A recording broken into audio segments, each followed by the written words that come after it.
Welcome back to Chat Room with Olajumoke. Thanks for staying tuned. Miss Falake Oladipo is still here with us. Okay, so in your book, you said something that struck me.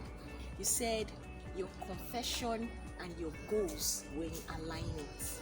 And that got to me that it's possible for you to have goals and your confession and your goals are not in alignment. Can you just tell us more about that? Can you remember you said that in the book? Yeah. There are so many things I said actually. When you set a goal, or when an individual sets a goal, you also set strategies on how to achieve the goals.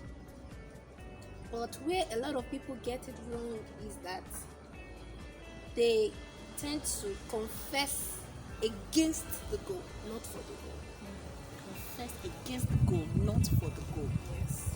That is probably when on the way to achieving the things they intended to achieve, they face certain challenges or difficulties, and it happens to everyone that wants to achieve something actually.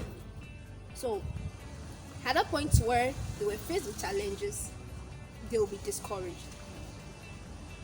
It's sure, it's very certain. Everybody gets to a point where he or she feels discouraged to go ahead with the goals he or she has set.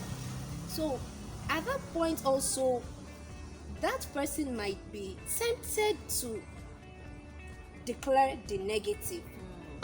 That is, to some people they may feel like they are stating the facts, but there's a difference between stating the fact and telling the truth. There's a difference between stating the fact and telling the truth. Yes.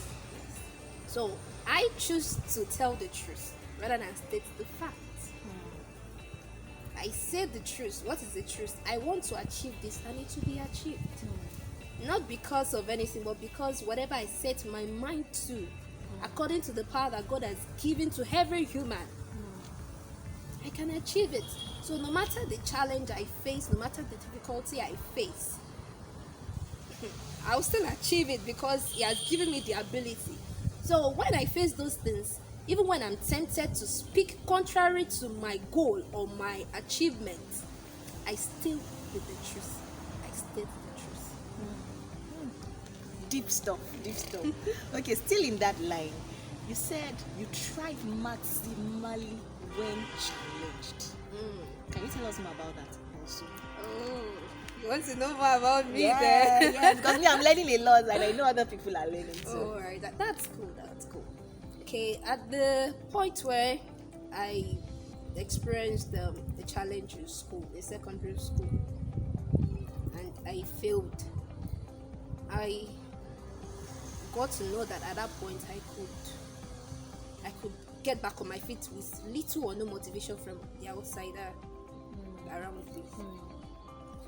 So I was able to speak to myself, guard my loins, like the biblical English would say. I saw that there was this kind of motivation that comes from within me when I'm faced with something seemingly bigger than I am. I just feel I wake up, even if I was sleeping before, but once I encounter something that is so big and seems so difficult, I reset, and then I'm like, babe, wake up. This thing does not mean that you are defeated. It only means that you can do it. You can overcome it. So just wake up. It's a challenge on your personality, a challenge on your ability. So when I see challenges most times, I see that they are questioning my ability, and it's left for me to actually say that I can do this or I can't, depending on how I see the challenge. And that's a message for somebody. Challenges will always come, and challenges are not supposed to pull you down. You're supposed to guard your loins in the biblical grammar. Yeah. Don't let challenges pull you down. Put yourself together. No pity party. See the abilities in that challenge and fail forward, not fail backward. I like that word. Thrive maximally when challenged. Can you make that something important to you this week? Thrive maximally. when challenged. Okay, let's go on before we turn this into another motivational session. Okay, so you said that you also said you discovered that I've been referring a lot to a quote in this book. And so before the end of this episode, I'm going to tell you how you're going to get this book. It is one book that you must have in your library. Okay, so you said that you wanted your waiting period to be productive. I think that was a time where you were waiting for admission. Yes. And you know, people are watching us right now. They are waiting for different things. Some are waiting for the fruit of the womb. Some are waiting for a spouse. Some are waiting for a breakthrough. Yeah. Some are waiting for admission. You know, how do you make your waiting period to be productive? Okay, fine. Checking different periods or different seasons. You know, I have other waiting periods after waiting for admission. You know, course, yes. life is in seasons. Yes. So, one thing to do to maximize your waiting period is that you should sit down and think on what you can do while waiting. Because really, there is always something you can do. Yes, There is always something you can do. Okay? Some months, okay, June this year, I was speaking at a business, or will I say, a job summit or something, you know, with coppers, and I was telling them some things. While waiting for the job, you can do something. There is always something to do. One thing that helped me during my time is that I had seen people go to school and come back a different person, negatively, positively. I had seen different people come and then they're like, school is hard, school is this, school is that. So other people say, school is cool, you get to meet people. So I was curious, and one thing that also helped me was that I sat down and I thought that, okay, while you wait, you were not able to write JAM or UTM. While you wait, there should be something you do. There is no time for idleness. I don't believe in just waiting and then hoping for change when you can do something to initiate the change. So I got involved in getting some skills. You know, I even worked part-time a bit, you know, just to do something while I wait. What if what I do is what will trigger what I'm waiting for? Do you understand me, man? So there's always something to do while waiting. So don't just wait in vain, because you're actually cheating yourself. Waiting, doing nothing. Wait, do something. Occupy till the time arrives. There's always something you can do. Depending on, in fact, regardless of what you're waiting for, there's always something you can do. Thank you very much. Okay, I think my final question, because there are a lot, not my final, second to the last question, because there's one question I want to ask you. Second to the last question, you said that being an orphan made you, I think you were talking generally about the orphans, and being an orphan opens you to the reality of life early. Can you tell us more on that? You know, I don't want to go there, because you said there are different types of orphans. There's that was not you said that's not the story for today anyway. But then the truth, that's not the focus. The truth is there are some people that don't have fathers, some people don't have mothers, some don't even have parents at all. Okay, but you said that being an orphan opens you to the reality of life early. Can you explain more on that? If you remember, there was a place in the book I said that losing a parent or both of your parents does not mark the end of your life. It actually marks the beginning of life for you. Because through my experience, I was able to see that someone could have a mother and a father and still not be open to the realities of life. I went to secondary school, I went to the university, and I saw different people with parents misbehave. Somehow, the experience of being an orphan helped me to helped. Couple. Yes, Just use the street language. just guard me. It really helped me to, to stand on the right path. I was able to view life from a different angle.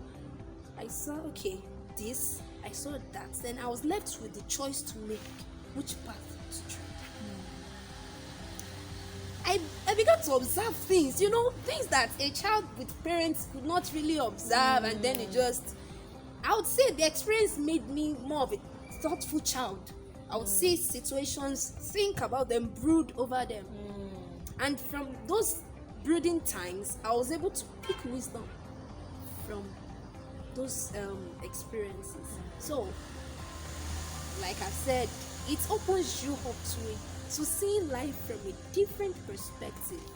When you see that I can't be lazy, because who's going to feed me? That's just an example. I just can't be lazy. I can't afford to copy this person. There's another in Yoruba that says, "Omo tí ò ní ìyá kò kì í dégbò ẹ̀yìn." That is, if you don't have a mother, you can't go and receive an injury on your back. Who's going to help you treat it? Who's going to take care of it for you? You just have to be wise enough to avoid certain things that could bring shame or pain to you. So it really opens you. You see life from a different perspective. You see things, and you're open to gaining wisdom from every situation. What someone might see that this thing is black, and you say no, look at it carefully. There is white. This is black. Wow. Oh my God. Deep stuff. Okay, on a lighter note, the question I said I have for you. When we're on the break, we're laughing about you coming out of Mafoluku. How were you able to do that? That's an excuse for some people. The environment I grew up in, or the situation, the circumstance where I grew up in made me spoil, or that's why I have this kind of life. But you came out like this. This is should I say potential? This is what's the word now? Please borrow me. I know I'm any word. But then you came out, clean, proper from that setting. Can you tell us, how did you do that? And you were a child. How did you do that? You want to know how I came out of Mafoluku Oshodi? The main Oshodi. Okay, I would say that being a church girl helped. I was usually attentive during Sunday classes. Then we had good teachers. From children class to teenage class.